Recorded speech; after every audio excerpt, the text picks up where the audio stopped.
Assalamualaikum warahmatullahi wabarakatuh. Saya Muhammad Rizky Saputra dari kelas BA Digital Media. Ingin mempresentasikan tentang dampak pandemi COVID-19 terhadap eksistensi pendidik di era digital. Langsung kita mulai aja.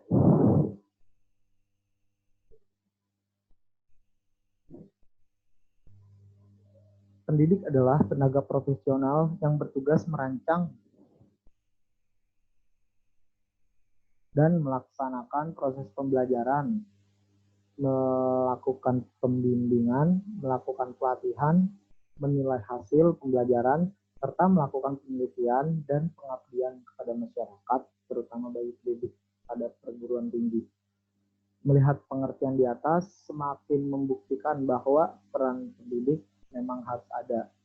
Pendidik era sekarang dengan era dahulu tentu mempunyai perbedaan yang sangat signifikan, utamanya dalam konteks tentang tantangan terhadap perkembangan zaman.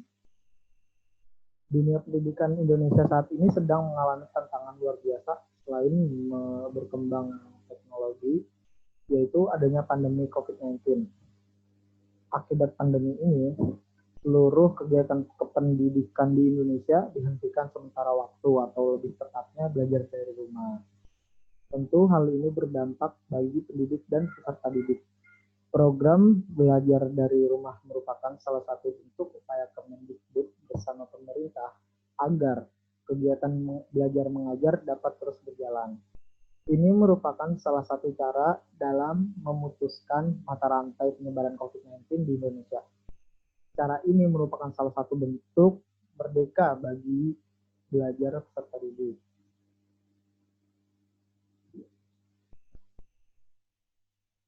Lanjut. Abad ke-21 merupakan sebuah abad di mana dunia seperti berada dalam genggaman. Dunia terasa milik kita. Semuanya bisa dijangkau hanya dengan berdiam diri dengan memainkan gadget yang kita miliki. Itulah abad 21.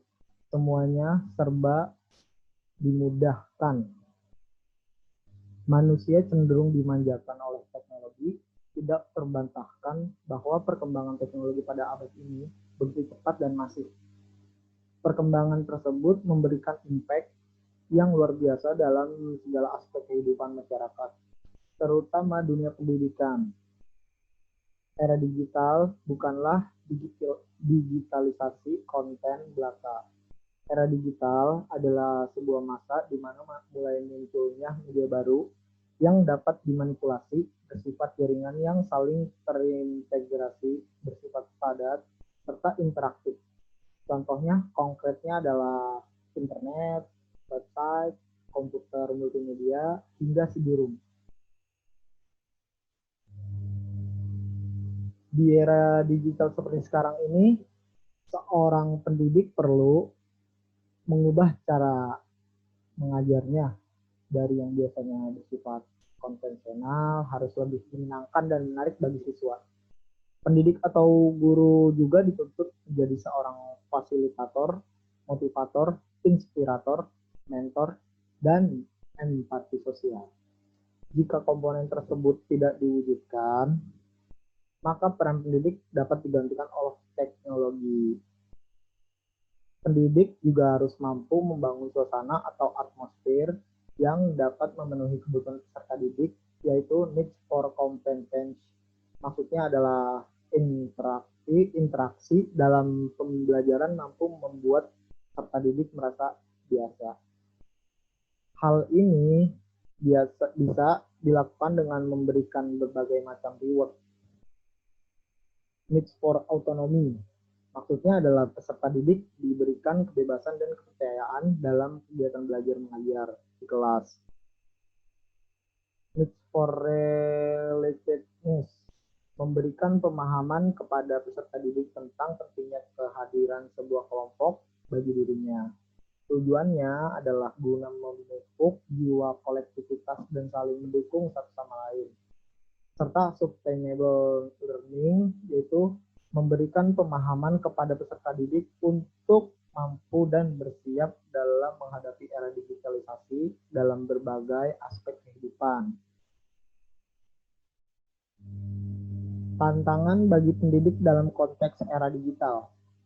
Padahal saat ini selain dihadapkan pada perkembangan era digital, pendidik juga harus merespon adanya pandemi COVID-19 yang melanda negeri ini. Tentu seorang pendidik harus bekerja lebih keras lagi, karena akibat dari adanya pandemi ini, kegiatan belajar mengajar harus dilaksanakan di rumah masing-masing, atau istilahnya adalah pembelajaran daring dalam jaringan. Mau tidak mau, pendidik harus beradaptasi dengan situasi ini. Pembelajaran yang biasanya face-to-face di kelas berubah menjadi pertemuan maya yang mungkin mengurangi esensi dari pembelajaran itu sendiri. Karena feel sebuah pertemuan juga akan sangat mempengaruhi suasana dari kegiatan belajar mengajar.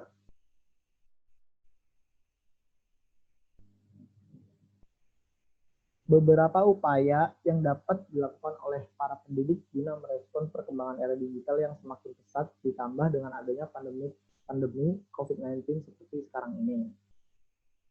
Yang pertama, pendidik wajib mengikuti perkembangan teknologi. Maksudnya di era digital, pendidik tidak boleh gagap akan teknologi komputer, gawai, hingga alat elektronik lainnya yang menunjang kegiatan pembelajaran harus menjadi keseharian mereka.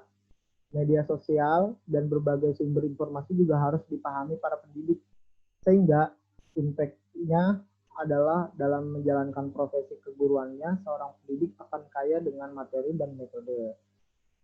Implikasinya adalah peserta didik tidak akan memandang sebelah mata kemampuan pendidik. Yang pertama itu. Dan yang kedua, pendidik harus memberikan pembelajaran yang relevan dengan peserta didik. Maksudnya belajar merupakan sebuah kegiatan positif dan akan lebih bermakna ketika peserta didik memahami aplikasi praktis terkait informasi yang mereka terima. Isi harus spesifik dan ringkas. Hal ini penting karena era digital memiliki subjek yaitu generasi milenial. Generasi milenial harus akan informasi dan cenderung mencarinya diri sendiri jika seorang pendidik tidak mampu menyajikan apa yang mereka anggap relevan dengan pembelajaran. Begitu banyak informasi yang tersedia di dunia maya. Mereka merasa tidak perlu belajar setiap hal dengan segera. Sebaliknya, mereka ingin diajari bagaimana cara yang tepat untuk menemukan apa yang mereka butuhkan. Yang ketiga, membangun fondasi pendidikan karakter yang kokoh. Dalam konteks era digital, tentu pendidikan karakter merupakan suatu hal yang penting dimiliki oleh pendidik, selain juga peserta didik. Pesatnya perkembangan iptek membuat informasi yang diterima sangat liar dalam konteks informasi yang positif maupun negatif. Seorang pendidik harus mampu melakukan filterisasi sebelum ia mengajarkan sesuatu kepada peserta didik. Salah satu kuncinya adalah dengan memiliki karakter yang kuat. Untuk memiliki itu, harus paham betul tentang makna pendidikan karakter. Dan itu sekian presentasi saya. Kurang lebihnya mohon maaf. Assalamualaikum warahmatullahi wabarakatuh.